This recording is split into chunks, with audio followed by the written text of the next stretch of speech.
guys, how are ya? Welcome to Tarantino's Kitchen, getting ready to do a steak, and wanted to share with you guys how you can make a restaurant quality steak right in your own house. Very simple, be full of flavor, and it'll come out perfect. I know when I first started cooking, I had a difficult time cooking steaks in a pan. They would come out rubbery, couldn't get the temperature right, or anything was just terrible. And then of course, through studying and through the years of cooking thousands and thousands of dishes, I've learned how to be an expert at cooking steaks in many different ways.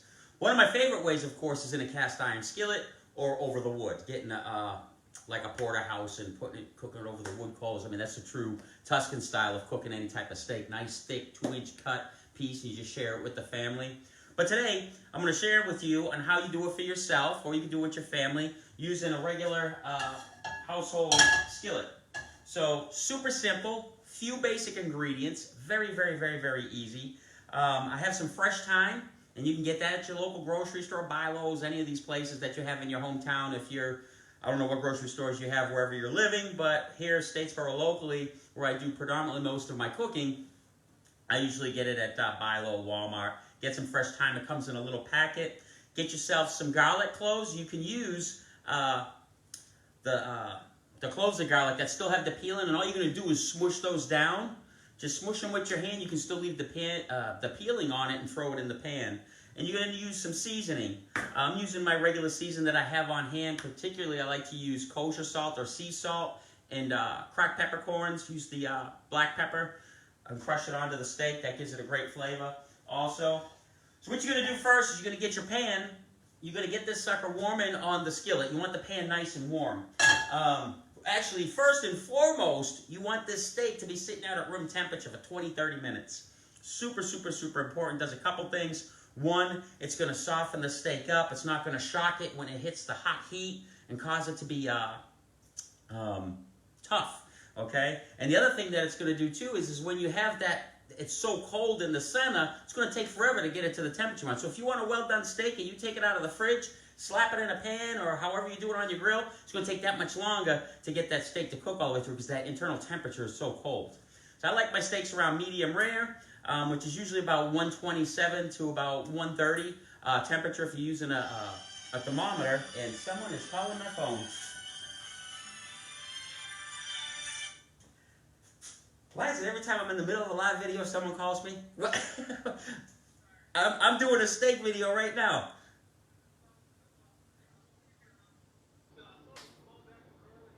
Yeah, you can get those at Walmart. You can get them at Sam's Club. You pretty much can get them at any place. But when I get my fresh garlic, I usually go to Walmart, Sam's Clubs, or you can go to your local restaurant supplier like Ellis Meats. They carry it, but it's a giant half-gallon. What's that? Sam's Club or Walmart? Walmart has the smaller bags. But let me call you right back because everybody's watching me talk to you on this live stream. Yeah. All right, thanks. Bye. All right, so see, any questions that you may have, feel free to call, and I'll answer at any given time to help you guys out with whatever you're doing. All right, so steak temperature. You can use, if you're not fluent with cooking steaks and telling the temperature, use a probe thermometer. You can buy them at any grocery store. Just make sure it's calibrated, and I believe I have how to calibrate a thermometer. Yes, I do, as a matter of fact, on my YouTube channel, Chef Joe Tarantino. Look for how to calibrate a thermometer, and I show you how to do it. Super simple. Always make sure they're calibrated, because if they're off a few degrees, your steak's not going to come out the way you want it to. Actually, anything for that matter. And the other way to do it, there's many different touch techniques to a steak. If you take your 4 fingers and you hold your pinky to your thumb, that's what a well done should feel like. Don't squeeze it to death. I mean, yeah, you just want to touch them together, and that's what a well done. Medium well, the next finger. You hold the inappropriate finger, and you got about a mid-rare, and then you use your index finger and push that same spot. It's going to feel rare. It's pretty close. There's other ways you could use your wrist, this part of your hand, but I particularly like this way because this is the way that I was taught. Stop losing weight. I'm not trying. I'm eating right, and that's another thing. I can show you guys how to still eat your favorite foods. Don't punish yourself at all. Never go to bed hungry. Just by following these super simple little things that I'm doing, and obviously a little bit of exercise. But that's another video. All right, so anyway, talked about how we get the temperature of the steak. We talked about getting this pan heated up. You want to get some olive oil in the pan first. This is actually Terra Dolce out of Lyons, Georgia, where we're at here, and it's a fantastic olive oil. Actually, it was fantastic in the pasta aioli that I made with Captain Mark Nash, for that matter. It was great. Great flavor. So if you haven't tried them, try them out. Absolutely amazing, you know, if you're in the local area, of course. So we're going to put a little bit of olive oil in here. And the reason why we start off with olive oil first, because olive oil has a higher resistance to heat. Butter will burn by the time you get that nice sear on the steak. All right, so we're going to kick this up to a medium heat. If I get the right one here. All right, and what you want to hear is that beautiful, beautiful, beautiful, beautiful sizzle sound when you place your steak. Anything you pan sear, you want it to sizzle when it hits the pan. You don't want to boil the steak, because then it's going to taste terrible and you're not going to get the consistency that you want. You want to actually have this to where it's hot enough to where you set that steak in there, it's going to caramelize the steak. So never put your steak in or anything that you're trying to put a sear on before the pan's ready, or it's just not going to come out right. And that's how you're going to end up with a tough steak. Don't play. You think it's yeah, Paisan, how you doing? Sissy, how you doing, James? All right, so, and the way to test it, if you want to test the steak, just take your, oh, there's another tip I need to tell you too. Already sizzling. What a beautiful thing. All right, see these lines going through the steak? The more, the better. That's what you want. You want that right there. That's called marbling. The more marbling, oh, listen to that. Hold on, let me stop. You hear that? That is music. That's chef music right there. You can't beat that music. That's what you want to hear. And you don't want it in there for any more. Let me get some of this oil out of here. A little too much oil. There we go. You want to cook it for about 1 to 2 minutes on one side and then flip it. Do not touch the steak once it goes into the pan because you want it to caramelize. I'm talking so much I forgot to season the freaking steak. Make sure you season your steak before you put it in the pan, okay? If I could cut and edit this, I would. I'd fix that. Wayne, yes, music. Absolutely. Beautiful music. All right, so about 2 minutes on that side. And then we're going to flip it over, get it another 2 minutes. And then what we're going to do is we're going to add the butter. We'll make sure this, we're going to drain a little bit of that oil out of there. And then we're going to, remember, just enough oil to coat the bottom of the pan. I got a little heavy-handed with the oil, so that's why I had to let some out. But you're going to add the butter to the pan, and then we're going to add the thyme, and then we're going to add the garlic, and then we're going to flip the steak every minute until we get to the desired temperature that you want. And how you figure out that temperature is by doing the touch method or use one of your thermometers. There's all kinds of thermometers out there, especially those of you that love cooking. I'm sure you already got those if you have. All right, so we got about 2 minutes already. We got a nice sear. It's caramelizing nicely. Now back to the marbleization on the steak. Those lines when I just showed you the steak that are going through the steak, that's all fat. And that makes that ribeye, especially if you're doing ribeye Dominico, whatever you want to call it, that much more tender. Beautiful. The more the better. If you got a steak, like a New York strip or sirloin, it has no marble in it, that thing's going to be like eating this cutting board.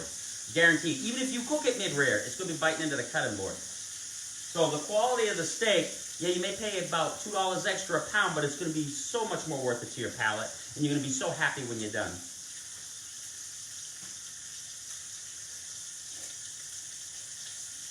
One nice and high.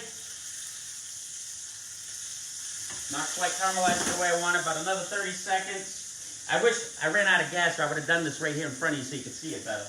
So how was everybody doing? Is everybody doing all right today? Trish, are you laughing at me for forgetting the season? I think one of the videos I burnt my freaking meatballs.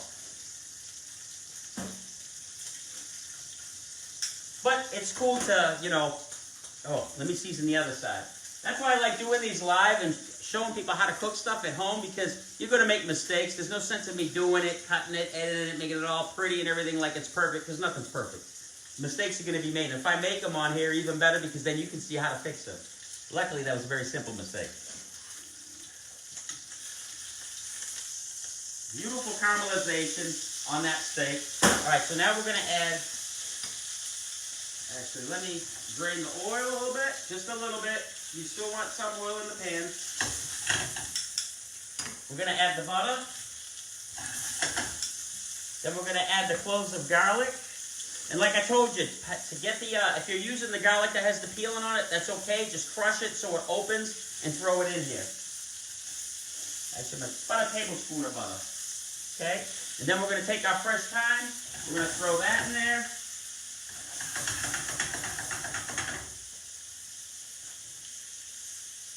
And then, like I said, about every minute, you're going to flip that steak till it gets to the desired temperature that you'd like to have it at.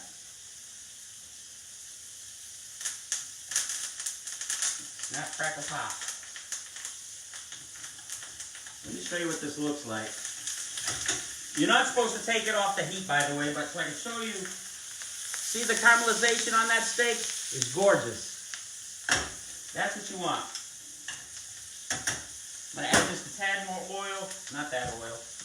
This oil. Just a tad bit more. And then if you wanted to, I'll do this in another video, show you how to make a nice red wine sauce using the remnants from the bottom of the pan. You make beautiful red wine sauce. Add a little balsamic vinegar to it. Scrape off the stuff, a little bit of butter. Pour that over the top of the steak, especially if you love having red wine with your steak dinner. Absolutely beautiful. One day I'll show you guys how to do that. What type of...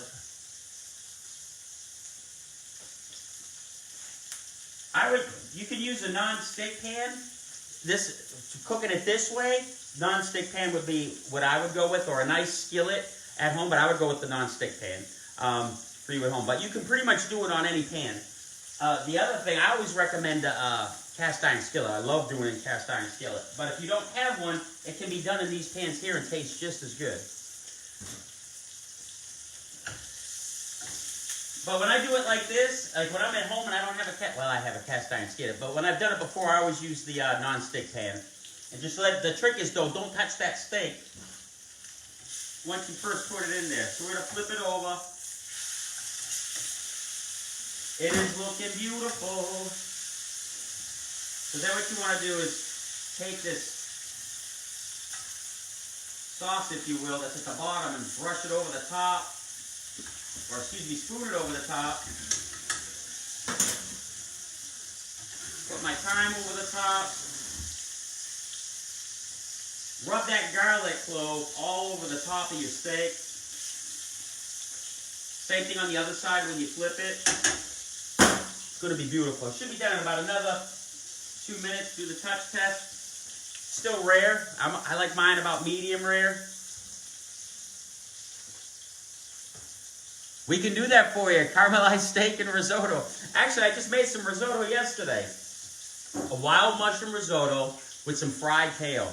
Absolutely fantastic, especially with a steak. All right, so a minute. Now we're going to flip it over again.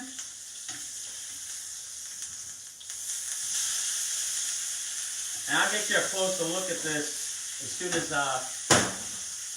we're done here. I just don't want to keep taking off the heat and ruin my steak.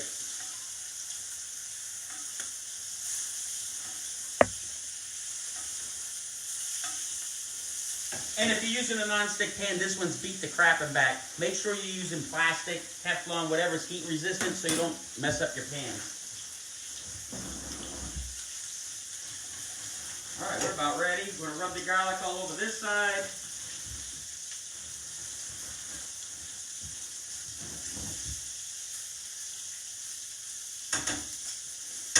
Shut the heat off. And then I had the raw one on here, so we're not going to use that cutting board. We're going to grab a different one.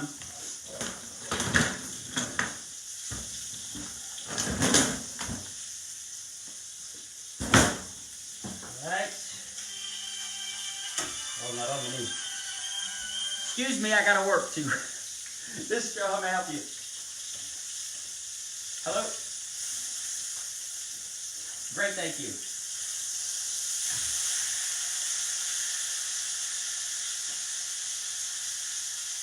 Oh, yes, you got to give me a few minutes. I'm actually in the middle of a live video on Facebook. I'll call you right back. Give me 15 minutes. All right, no problem, honey. Bye-bye. All right, so we take this off the heat. Another important step of cooking steak is to let it rest. You want to let it rest so those juices flow through the steak all nicely and everything. Don't cut it right open right away, because what's going to happen is your juices are going to pour out all over the place. So let it sit for just a couple minutes before you cut into it. The other steak that I love to make is that blackened steak, my favorite. Thank you very much, Trisha.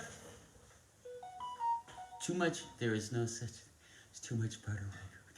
That's correct. And that's what it looks like. That's caramelized right there. That's not a blackened steak because it's still brown. It's got that nice crisp top. We call that caramelization. So that's what you're looking for on your steak. That's sealed in all the juices, and then we kept flipping it over about every minute to make sure we get an even cook all the way through. I don't know if you've ever been out to eat in these steakhouses. It aggravates the crap out of me. You get your steak, the top looks beautiful. You lift the bottom up, it looks like it was only on the flat top of the grill for about 30 seconds, and the top half is cooked and the bottom half is raw. That's because they're not turning the steak properly. Send it back. Don't ever be embarrassed to send your food back either. If your food, you go to a restaurant and you're paying top dollar and that food is not correct, never be embarrassed. Nobody's going to spit in your food. That's all. That just doesn't happen. Anybody that cares about their product wants you to have a great meal. So if your food is not the way that you order it, I'm telling you, even with me, if it's not right, you tell me because I want it to be right for your palate. So always send it back. I mean, come on, you're paying $40, $50 for a steak? I'm not paying $50 for a steak. That's not right. You better fix it, make it right, and help me out. I'm dead serious. When I go out to eat, I'm not a jerk or anything, but if I'm giving you 100% of my money, I want 100% of what I'm paying for. Rub that. I'm going to rub a little more garlic on here. The garlic is just breaking open. This is going to be delicious. Now remember, you guys ever want me to cook any steak dinners for you, all you got to do is let me know, those of you that are locally. And remember, I travel everywhere. I got another party I got to do Saturday night in Vidalia. I'm supposed to be going to Miami soon to cook for a dinner party. I may be doing a wedding in Colorado. So wherever you guys need me, I'm there. Brandy, how are you? Jeffrey, how are you? Clint? All right, so now let's cut this guy open and see what happens. I'm dying to see what he looks like in here. We let it rest. That's important to let that rest.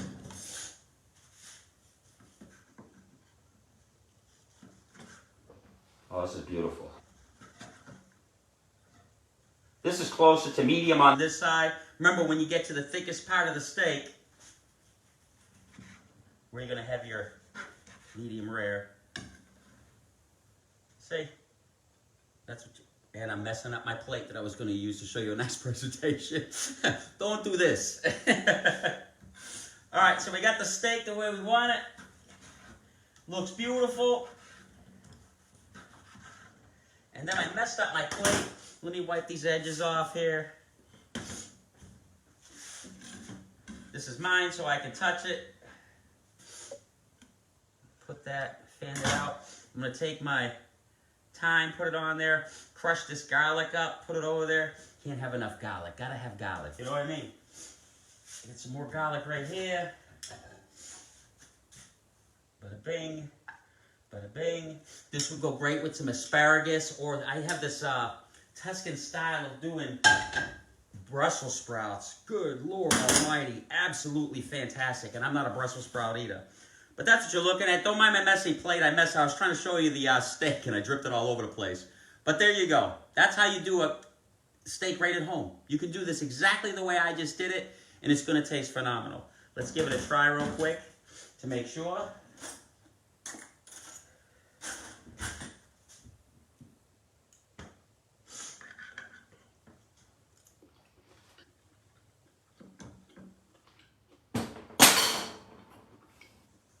I haven't had steak in a while. That's a great steak. Guys, any questions, please feel free to message me. Let me know. What, you gonna eat with it? Nothing? I'm not cooking anything else. This is a steak video. You trying to make me work out, huh? Actually, what we could do is use that right there. I could saute off some asparagus. I do have asparagus in there, and throw the asparagus in the pan there and get those flavors going on that asparagus till it's al dente. I don't like limpy asparagus. And I don't want it to where I got to bite into it like a candy cane. Right in the middle, just like you want your pasta, and lay that over the top too. It'll be out of this world. But you guys have a great night. Thank you for watching. Thank you for sharing. And thank you to those that are supporting Tarantino's. We appreciate you. If you want to learn how to support Tarantino's, click Become a Supporter at the top. You can find me on YouTube, Instagram, TikTok, everything. Thank you guys. You have a blessed night. Let me know where you're watching from, and please let me know what you thought of the video. God bless.